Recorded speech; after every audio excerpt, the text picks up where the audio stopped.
I think I've always been drawn to learning about philosophy and learning about religions. Um, I've cracked open my fair share of books on both of those subjects. Not that I've necessarily finished all the books that I've cracked, but Seneca I've read a bit of, Marcus Aurelius I've read a bit of. Um, I don't think Rumi is a Stoic, but that's somebody that I was reading a lot of after I got out of high school, and in high school discovered Rumi. And I've read a bit of the Old Testament. I've read a bit of the New Testament. I've read a bit of Buddhism. I took a Indian philosophy class in college. The thing that Viktor Frankl I've read, there's a lot of things that are maybe Stoicism adjacent that have always been very fascinating. And, I think that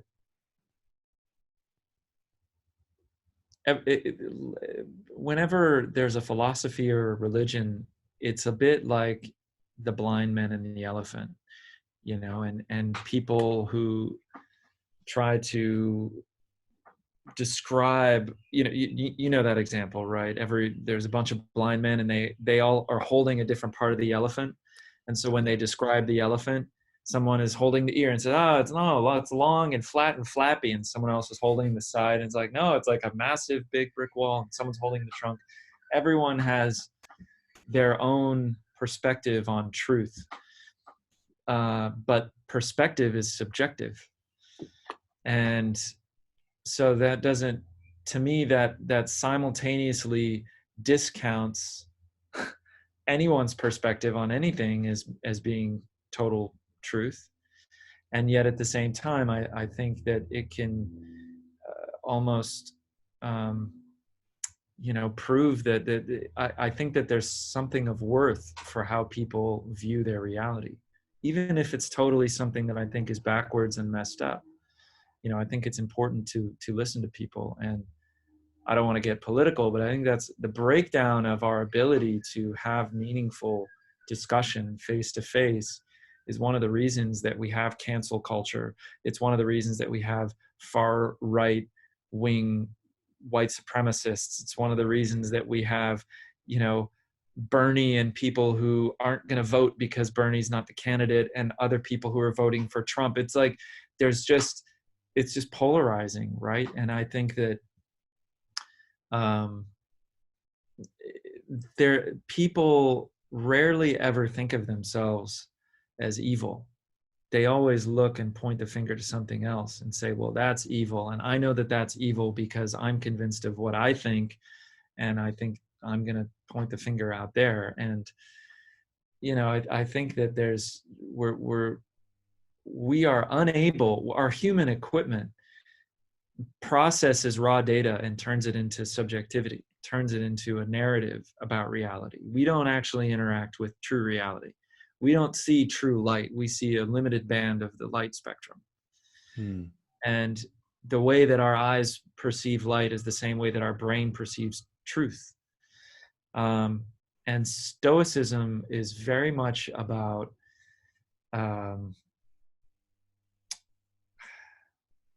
well, I don't want to, I'm not even learned enough to say what I think Stoicism is about, but the way that those readings have affected me is it's about my metric. It's not about the world's metric. And it's about being somewhat resilient to not just the happenings of the world, but potentially the happenings within my own brain. So one of the things that I think about music is, as much as I've had groundbreaking experiences personally listening to music, it gives me hope. It helps me work through things. It helps me process my emotions, not just creating it, but listening to it. I think it's also one of the biggest distractions that a human being can have. I think that meditation, which not listening to music, not listening to a guided meditation, not even repeating a mantra, but just being. And the closest thing I think is just to pay attention to your breath. And I think that's the most kind of raw dog meditation approach that I know about. That develops the muscle of dopamine resistance. And music gives you dopamine. Video games, sex, food, being right, having the intellectual position that like, I know something and therefore I'm in control of my own reality, or I won that argument, or, oh, I called this person out on their shit, or all of these things are, I believe that as humans, we're stimulus response machines, and we are genetically programmed to go after the greatest stimulus response that is afforded to us.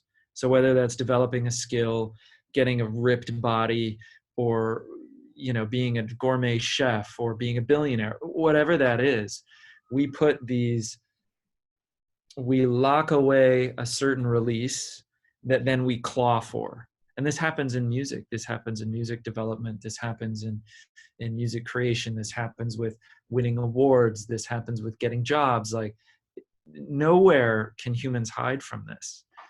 And I think Stoicism is philosophically, I think, one of the better cases for developing a self that is outside of the peaks and valleys of the dopamine ride.